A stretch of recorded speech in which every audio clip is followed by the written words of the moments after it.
कहानी की शुरुआत में हमें एक आदमी को दिखाया जाता है जो देर रात एक रेस्टोरेंट के बाहर बैठा नूडल्स खा रहा था। दुकान वाले ने कहा, जल्दी खाना खत्म करो, शॉप बंद करने का वक्त हो गया है। पर वो आदमी टेबल से नहीं उठता और खाता रहता है। उसने जेब से पैसे निकालकर टेबल पर रखे और रेस्टोरेंट के मालिक को धमकाते हुए बोला, अगर दुकान का शटर नीचे किया तो अच्छा नहीं होगा। जिसके बाद रेस्टोरेंट का मालिक चुपचाप अंदर चला जाता है। जल्द ही पूरी सड़क सुनसान हो जाती है। पता चला कि ये आदमी एक बेहद ही खतरनाक कॉन्ट्रैक्ट किलर है जो यहाँ ली नाम के एक गैंगस्टर को मारने आया था। इसी बीच हम एक लड़की को देखते हैं जो सड़क पर चलते लोगों की जेबें काट रही थी। वो ये काम इतनी सफाई से करती है कि किसी को उसका पता नहीं चलता। पर तभी उसने रेस्टोरेंट के बाहर बैठे उस आदमी की जेब काट ली। हालांकि इस बार उसके हाथ कोई बटुआ नहीं लगता, बल्कि उसने किलर की गन ही चोरी कर ली थी। जब तक उसे अपनी गलती का एहसास होता, उन लोगों ने उसे चारों ओर से घेर लिया। वो कोई सबूत भी नहीं छोड़ सकते थे, इसलिए उन्होंने उसे मारने की सोची। पर तभी कोई उनके स्नाइपर को मारकर नीचे फेंक देता है, जिसके बाद सब उस लड़की को छोड़कर उस आदमी को ढूंढने लगे। किलर जानता था कि जिस आदमी को वो मारने आए हैं वो बहुत खतरनाक है, कभी सामने से हमला नहीं करता और उसका अंदाजा एकदम सही था। ऊपर से गिरने वाला शख्स उनका स्नाइपर नहीं बल्कि वही गैंगस्टर था जिसे वो ढूंढ रहे थे। मौका पाते ही उसने हमला कर दिया और उसके कई लोगों को मौत के घाट उतार दिया। इसी बीच वो पॉकेट मार लड़की अपनी जान बचाने के लिए एक दुकान में आकर छुप जाती है। वो गुंडे उसे ढूंढते हुए अंदर आए और दुकान का कोना कोना खंगालने लगे। पर तभी वहां की लाइट चली जाती है और अंधेरे का फायदा उठाकर ली ने उन सबको मार डाला। उन सबको इतनी बुरी मौत मरता देख वो लड़की इतना डर गई कि उसके हाथ पैर सुन्न पड़ गए। ली एक को वहीं फांसी पर लटका देता है, पर वो रस्सी काटकर फिर से लड़ने आ गया। ली कहता है, तुम्हें जिसने भेजा है उसका नाम बता दो, तुम्हारी जान बख्श दूंगा। पर वो नाम नहीं बताता, जिसके बाद उसने उसे भी मार दिया। इसी बीच एक आदमी वहां से भाग निकलता है, पर ली ने उसका पीछा किया और उसे घसीटकर वापस दुकान के अंदर ले आया। वो लड़की मौका पाकर वहां से भागने की कोशिश करती है, पर वो आदमी खून में लथपथ उसे गेट पर ही खड़ा मिला। उसे लगा कि वो उसे भी मार देगा, पर वो गैंगस्टर ऐसा नहीं करता और उसकी जान बख्श देता है। वो लड़की वहां से जा ही रही थी कि तभी एक आदमी ने उसे पकड़ लिया। इससे पहले वो उसे कोई नुकसान पहुंचाता, ली ने उसे गोली मार दी, पर इस कोशिश में वो भी बुरी तरह घायल हो जाता है। अब उसके बचने के आसार बहुत कम थे, क्योंकि उस गुंडे ने उस पर नेल गन से हमला किया था, जिस वजह से उसके दिमाग के अंदर एक कील फंस जाती है, जिसे निकालने पर उसकी जान भी जा सकती थी। वो लड़की चाहती तो वहां से भाग सकती थी, पर उसने ऐसा नहीं किया और उसकी मदद करने की सोची। इसी तरह कई साल बीत जाते हैं और इसके 3 साल बाद हम उस गैंगस्टर को दोबारा से देखते हैं जो अभी तक जिंदा था। उस रात हुए हमले की वजह से उसकी याददाश्त हमेशा के लिए चली गई, जिस वजह से उसे अपने अतीत से जुड़ी कोई बात याद नहीं थी। फिलहाल वो एक छोटी सी शॉप चलाता है और अपनी बेटी यूई के साथ रहता है। सब कुछ अच्छा चल रहा था, पर एक दिन कुछ गुंडे दुकानों में घुसकर तोड़ फोड़ करने लगते हैं। उन्हें एक पेपर पर सबके साइन चाहिए थे, ताकि वो यहाँ की दुकानों को तोड़कर उसकी जगह एक शॉपिंग कॉम्प्लेक्स बना सके। एक आदमी ली की शॉप में घुसा और कहा, ओए बुढ़े, ये घड़ी ठीक कर सकता है क्या? ली कहता है, हाँ बिल्कुल, बताएंगे कौन सी घड़ी है। जिसके बाद वो आदमी उसे एक टाइम बम देता है और कहता है, अगर इसे अगले 10 मिनट में ठीक नहीं कर पाया तो मैं ये दुकान तोड़ दूंगा और तुझे यहाँ से जाना होगा। उधर एक ऑर्फनेज में हम उन गुंडों के बॉस यून को देखते हैं जो एक लड़की के साथ जबरदस्ती कर रहा था। वो बोला, यहाँ का मालिक भाग गया, अब यहाँ की मालकिन तू है, चल अब साइन कर। लेकिन जब उस लड़की ने साइन करने से मना किया तो उसे उन बच्चों को नुकसान पहुंचाने को कहता है, जिसके बाद मजबूरन उसे साइन करना पड़ा। इसी बीच उसके लोग बाकी दुकानदारों को भी परेशान कर रहे थे।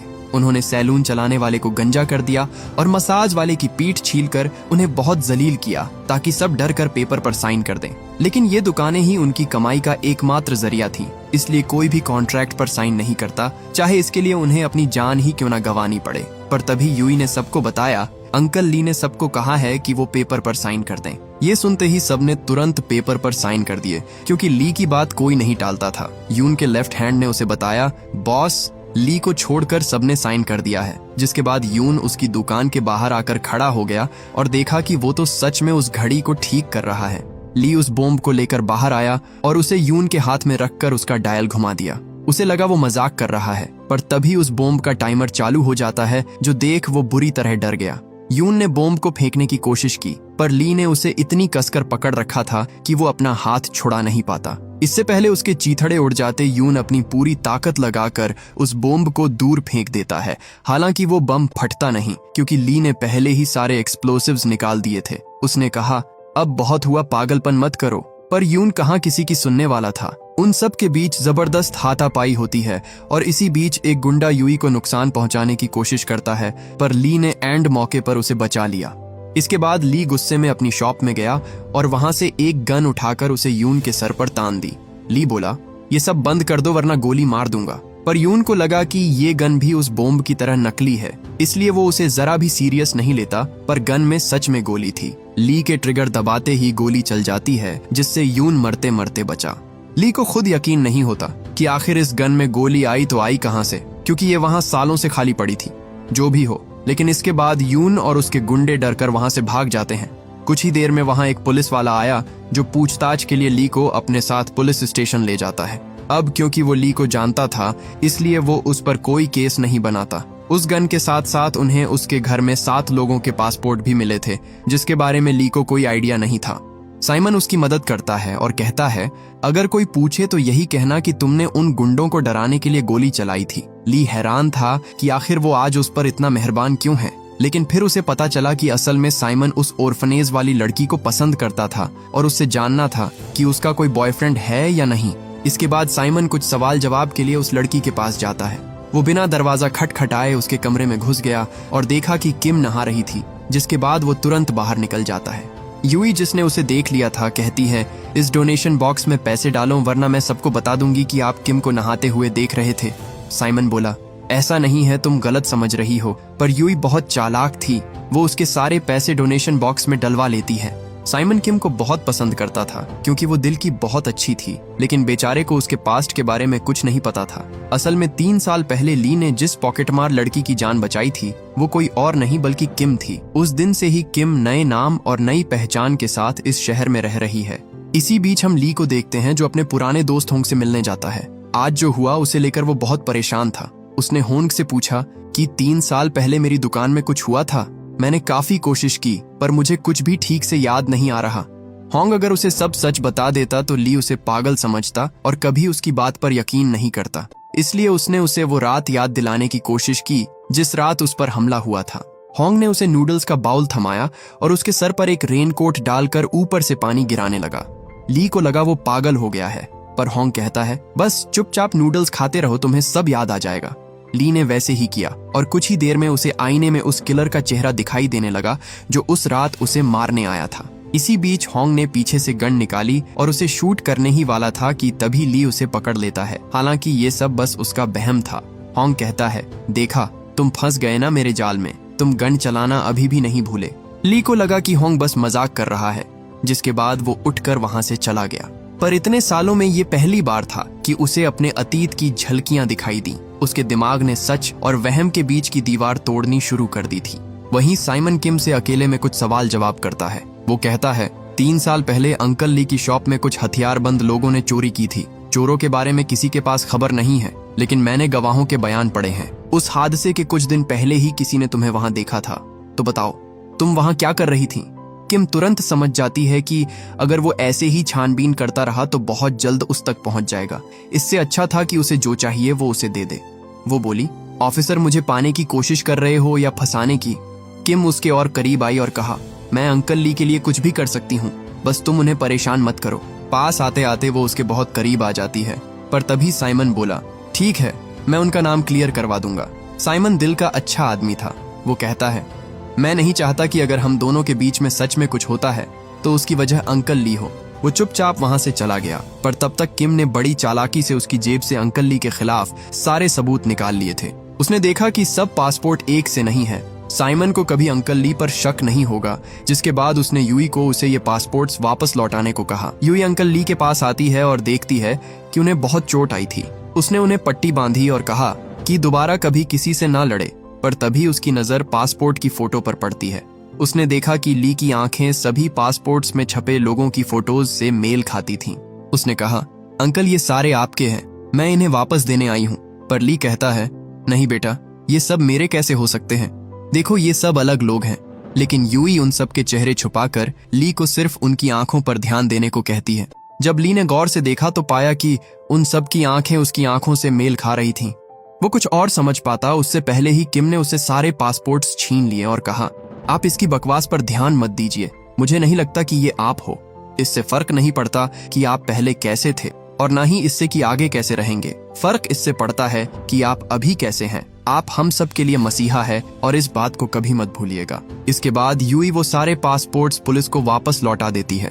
इसी बीच जब ली मार्केट जाने के लिए अपनी शॉप से बाहर निकलता है तो उसे यून और उसके गुंडे घेर लेते हैं। वो सब मिलकर ली को खूब पीटते हैं और ये सब वहां लगे सीसीटीवी कैमरा में रिकॉर्ड हो जाता है। साइमन की नजर जब सर्विलांस फुटेज पर पड़ी तो वो दौड़कर ली को बचाने जाता है, पर तब तक बहुत देर हो चुकी थी। वो गुंडे ली को अधमरी हालत में छोड़कर भाग चुके थे। इसके बाद उसे जल्द ही हॉस्पिटल में एडमिट किया गया, पर उसकी हालत बहुत क्रिटिकल थी। इसके बाद हमें उस आदमी को दिखाया जाता है जिसने 3 साल पहले ली को मारने की सुपारी दी थी। उसे लगता था कि ली मर चुका है, पर तभी वो न्यूज में ली को देखता है और उसे यकीन ही नहीं होता कि वो अभी तक जिंदा है। उसके लोग कहते हैं ये बस एक बूढ़ा आदमी है जिसे कुछ गुंडों ने पीटा है, पर सिर्फ वोंग ही जानता था कि वो कितना खतरनाक है। इसके बाद उन्होंने पुलिस के सर्विलांस कैमरा हैक किए और पिछली रात की फुटेज देखी। वीडियो में दिख रहा था कि ली उन लोगों से पिट रहा है, पर वोंग उन्हें बताता है कि वो बूढ़ा आदमी कोई आम इंसान नहीं है, बस लगता है कि वो मार खा रहा है, पर असल में वो अपनी मजबूत खोपड़ी से उनके मुक्कों को तोड़ रहा है और वो अपनी कोहनी के बल गिरकर उनकी नाक को भी तोड़ रहा है। उसका हर एक वार सटीक और छुपा हुआ है। उन लोगों ने उसे नहीं पीटा, बल्कि उन गुंडों को उससे ज्यादा नुकसान हुआ है। उधर हॉस्पिटल में डॉक्टर्स साइमन को बताते हैं कि ली के दिमाग में एक कील फंसी हुई है और वो दिमाग के उस हिस्से में है जहां इंसान अपनी सारी यादें स्टोर करता है। शायद इसलिए उन्हें पिछली जिंदगी का कुछ याद नहीं। इसके बाद सवाल जवाब के लिए साइमन उसके रूम में जाता है, पर ली वहां नहीं था।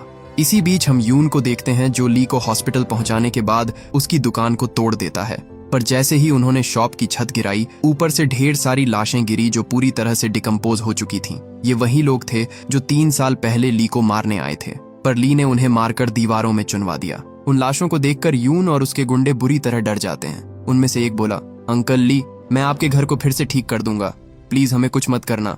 पर ली इसके बारे में पुलिस को इन्फॉर्म करना चाहता था। वो बोला, मैं ऑफिसर को बुला कर लाता हूँ, तब तक इस बीच इन लाशों पर नजर रखना। पर उसके जाने के कुछ ही देर बाद वहां वोंग के लोग आते हैं और यून के लोगों को मारकर वहां से सारी लाशें गायब कर देते हैं। यून छुपकर सबको बेरहमी से मरते हुए देखता है, पर वो इतना डर गया था कि उसमें उन्हें बचाने की हिम्मत नहीं होती। जल्द ही ली पुलिस वालों को लेकर आ गया, पर तब तक वो वहां से उन लाशों का नामो निशान मिटा चुके थे। पुलिस ने यून से इसके बारे में पूछा, पर यून उन्हें कुछ नहीं बताता, जिसके बाद ऑफिसर को लगने लगा कि ली उन्हें गुमराह करने की कोशिश कर रहा है। उसकी बात पर कोई यकीन नहीं कर रहा था, जिसके बाद सच्चाई जानने के लिए साइमन ने सीसीटीवी फुटेज चेक करने की सोची। उन्हें पता चला कि जिस समय ये वारदात हुई उस समय सारे कैमरे ऑफलाइन चले गए थे, पर तभी ली की नजर एक कार पर पड़ी जो इस दौरान एक जगह से दूसरी जगह पहुंच गई थी। उसने जल्दी से उस कार को ट्रैक करने को कहा और पाया कि वो कार अभी इस वक्त एक स्पा के बाहर खड़ी है।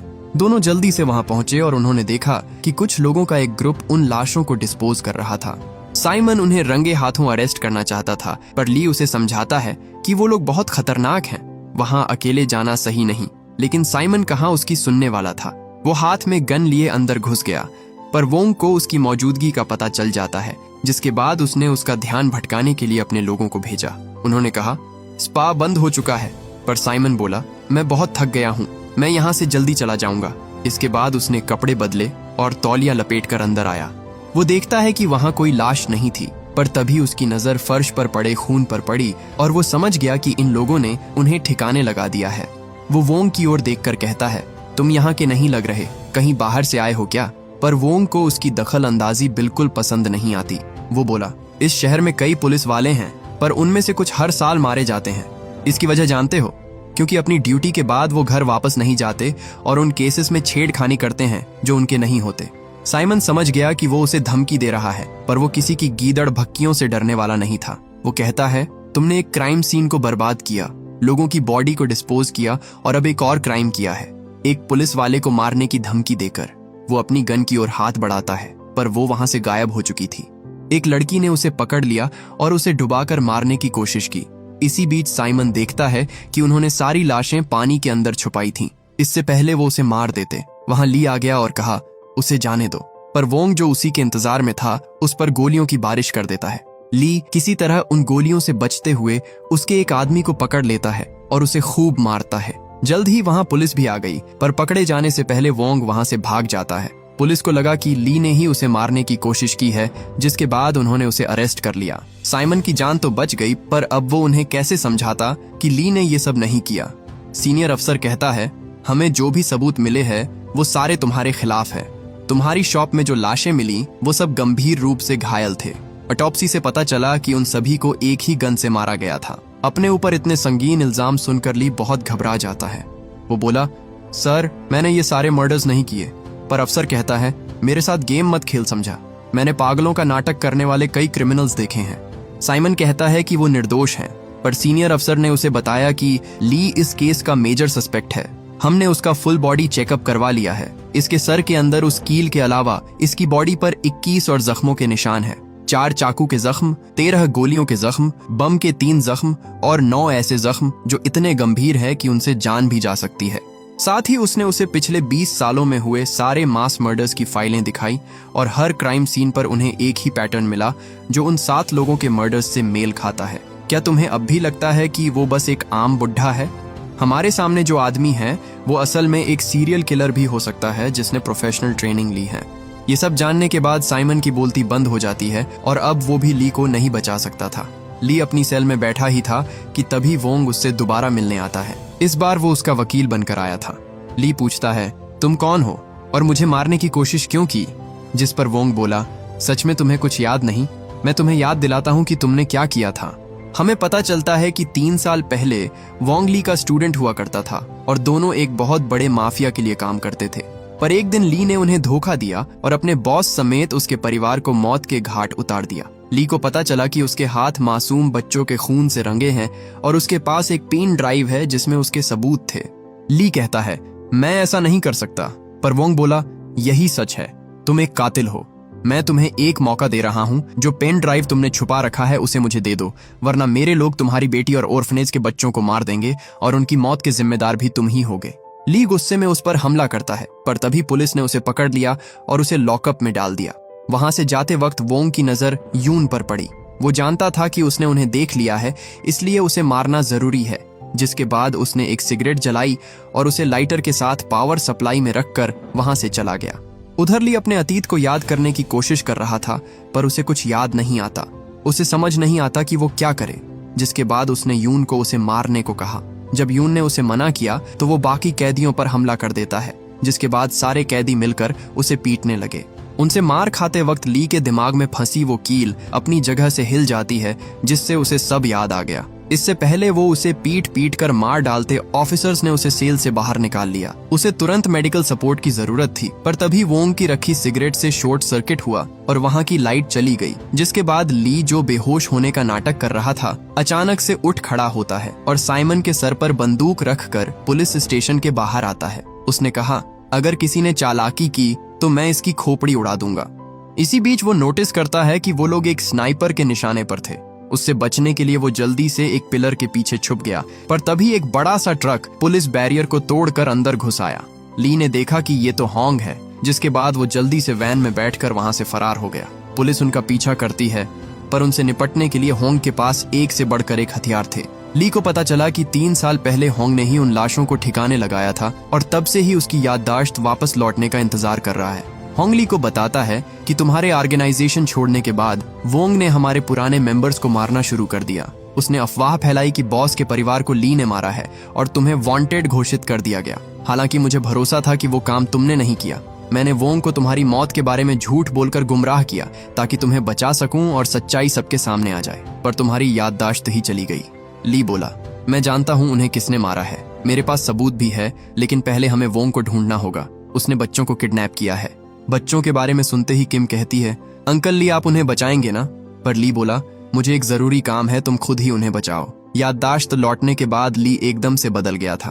अब उसे किसी की जान की परवाह नहीं थी। वो साइमन के पैर के पीछे एक प्रेशर बम लगा देता है। साइमन बोला, अंकल ये बम नकली है ना? आप मेरी जान तो नहीं लोगे? पर ली कहता है, एक बार पैर हटा के तो देखो। इसके बाद वो उसे वहीं छोड़ के वोंग को ढूंढने निकल जाते हैं। जल्द ही वहां पुलिस पहुंच गई, पर साइमन उन्हें खुद से दूर रहने को कहता है। आखिर में उसने ली पर भरोसा किया और बम से पैर हटा लिया। बम तुरंत नहीं फटता और उसे लगा कि ली को अब भी उसकी परवाह है, पर तभी एक बहुत बड़ा धमाका हुआ और उस ट्रक के चीथड़े उड़ गए। उधर हम वोंग को देखते हैं जो ली का इंतजार कर रहा था। उसने देखा कि पुलिस ने ली को चारों ओर से घेर लिया है। वो किसी हाल में उस पेन ड्राइव को पुलिस के हाथ नहीं लगने दे सकते थे, इसलिए वो खुद उसे लेने जाता है। इसी बीच वोंग, जिसे सब याद आ गया था, जल्दी से उस पेन ड्राइव को बाहर निकालता है और वहां से जा ही रहा था कि तभी वोंग ने उस पर हमला कर दिया। उससे बचने की कोशिश में पेन ड्राइव नीचे गिर जाती है, जिसे वोंग ने तुरंत उठा लिया। उसे जो चाहिए था उसे वो मिल गया था, जिसके बाद उसका एक हैकर उन पुलिस वालों पर ढेर सारे ड्रोन्स छोड़ देता है जिसमें एक्सप्लोसिव्स लगे हुए थे।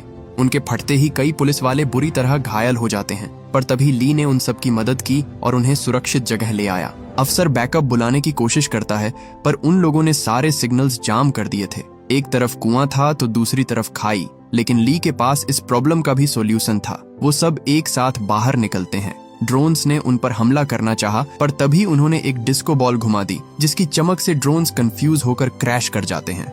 वहीं दूसरी ओर जब किम ऑर्फनेज पहुंची तो उसने वहां वोंग के गुंडों को बैठा हुआ पाया। किम बड़ी चालाकी से उनके ग्रेनेड्स चोरी कर लेती है। वो लोग उसे मारने ही वाले थे कि तभी वहां यून आ जाता है और किम से मदद मांगने लगा, क्योंकि वोंग के गुंडे उसके पीछे पड़े थे। पर उसे क्या पता था कि वो लोग पीछे ही बैठे हैं। किम ने उन पर ग्रेनेड फेंके और वहां से भागने की कोशिश की, पर वो लोग उसे घेर लेते हैं। इससे पहले वो उसे मारते वहां ली आ जाता है। वोंग के सबसे ताकतवर आदमी और उसके बीच जबरदस्त फाइट होती है, पर वोंग उसे भी मार गिराता है। इसी बीच एक लड़की उन पर अंधाधुंध फायरिंग कर देती है, जिससे वो बाल बाल बचे। इससे पहले वो किसी को नुकसान पहुंचाती ली ने उसे उसकी बाइक समेत कुचल दिया। उधर जब वोंग ने पेन ड्राइव को ओपन किया तो उसे पता चला कि उसे बेवकूफ बनाया गया है, जिसके बाद वो अपने हैकर को उनका सबसे डेंजरस वेपन निकालने को कहता है। पुलिस ने सभी बच्चों को रेस्क्यू कर लिया, पर जब वो उन्हें लेकर जा रहे थे तभी उस हैकर का ऑटोमेटिक वेपन उनके मोशन को डिटेक्ट करके उन पर फायरिंग शुरू कर देता है। उसका निशाना इतना सटीक था कि बस कुछ ही सेकंड्स में सारे पुलिस वाले मारे जाते हैं। होंग जानता था कि इसे कहीं और से कंट्रोल किया जा रहा है। उस हैकर को लगा कि वो लोग उसे कभी नहीं ढूंढ पाएंगे, पर होंग ने उसे बड़ी आसानी से ढूंढ निकाला। वो उसे मशीन बंद करने को कहता है, पर हैकर ने उस पर हमला कर दिया। दोनों के बीच फाइट होती है, पर बूढ़ा होने के बावजूद होंग उसे कड़ी टक्कर देता है। हैकर उसे मारने ही वाला था कि तभी किम ने उसे एक जोर का झटका दिया, जिससे वो चक्कर खाकर नीचे गिर पड़ा। इसी बीच साइमन उसके लैपटॉप को पानी में फेंक देता है, जिससे वो मशीन खराब हो गई। होंग ने कहा, ग्लव्स की वोल्टेज बढ़ाओ, पर उससे पहले ही हैकर ने उसे पकड़ लिया। वो किम को गोली मारने ही वाला था कि तभी साइमन बीच में कूद पड़ा और उसे गोली लग गई। साइमन मर रहा था। वो बोला, मुझे मौत का डर नहीं है, बस इस बात का डर है कि मैं कहीं प्रमोशन से पहले ही न मर जाऊं। पर अब जब गोली लगी है तो बस तुम्हारे बारे में सोच रहा हूं। वो कहती है, अगर मुझे पाना है तो मरना मत, और उसे एक जोर का झटका देती है, जिससे साइमन फिर से जिंदा हो गया। उधर वो हैकर उन्हें वहीं मरते रहने के लिए छोड़कर उस मशीन गन के पास आता है। वो सबको गोलियों से भूनने ही वाला था कि तभी ली ने उसे एक जोर की टक्कर मारकर उसका भी काम तमाम कर दिया। अपने दिमाग में लगी चोट की वजह से वो बेहोश हो जाता है, और जब उसे होश आया तो उसने अपने सामने वोंग को देखा। ली को सब याद आ गया था। हमें बताया जाता है कि 3 साल पहले वोंग ने कंपनी के साथ गद्दारी की थी और दुश्मन को उनके सीक्रेट बेच दिए थे। जब बॉस को इसके बारे में पता चला तो उसने उन्हें भी मारने की कोशिश की, लेकिन ली उसे रोक लेता है। बॉस वोंग को मार देना चाहते थे, लेकिन ली ने ही उनसे उसकी जान बख्शने की विनती की, जिसके बाद बॉस ने उसे जाने दिया। ली जब अपने घर वापस जा रहा था तभी उसे याद आया कि वो कुछ भूल गया है, और जब वो उसे लेने वापस आया तो उसने देखा कि वोंग ने बॉस के पूरे परिवार को मार दिया था। ली गुस्से में वोंग पर हमला करता है, पर वोंग ने उसके हाथ में चाकू घुसा दिया। उसे वो पेन ड्राइव चाहिए था, नहीं तो वो यूई को मार देता, जिसके बाद ली उसे वो पेन ड्राइव दे देता है। वोंग ने जैसे ही गन उठाने के लिए हाथ आगे बढ़ाया, ली तुरंत उसे हथकड़ी पहना देता है। अब दोनों में से कोई वहां से नहीं भाग सकता था। वोंग ने देखा कि उसकी घड़ी में एक ट्रैकर है और एक ड्रोन मिसाइल सीधा उन्हीं की ओर आ रही है। उसे लगा ये एक चाल है, पर ली उसे बताता है कि मेरे सर में इंटरनल ब्लीडिंग हो रही है, मैं वैसे भी मरने वाला हूँ। उस दिन तो मैंने तुम्हें जाने दिया था, पर इस बार तुम्हें मार कर ही रहूंगा। उसने साइमन को यूई को वहां से ले जाने को कहा और उन खूबसूरत लम्हों को याद करने लगा जो उसके साथ बिताए थे। जल्दी ही वो बेहोश हो जाता है, जिसके बाद वोंग ने तुरंत उस हथकड़ी को काट दिया। वो उसे गोली मारना चाहता था, पर मरे हुए को मारने का क्या फायदा, ये सोचकर वो पेन ड्राइव लेकर वहां से चला गया। इस बार उसके हाथ में सही वाली पेन ड्राइव लगी थी, पर तभी उसने उसमें एक रेड लाइट जलती हुई देखी। वो समझ गया कि इसमें एक ट्रैकर लगा हुआ है। वो ड्रोन मिसाइल जो ली की ओर जा रही थी अचानक से उसकी ओर मुड़ जाती है। इससे पहले वोंग कुछ समझ पाता, वो सीधा जाकर उसकी कार से टकराई और एक जोरदार धमाके के साथ उसका काम तमाम कर दिया।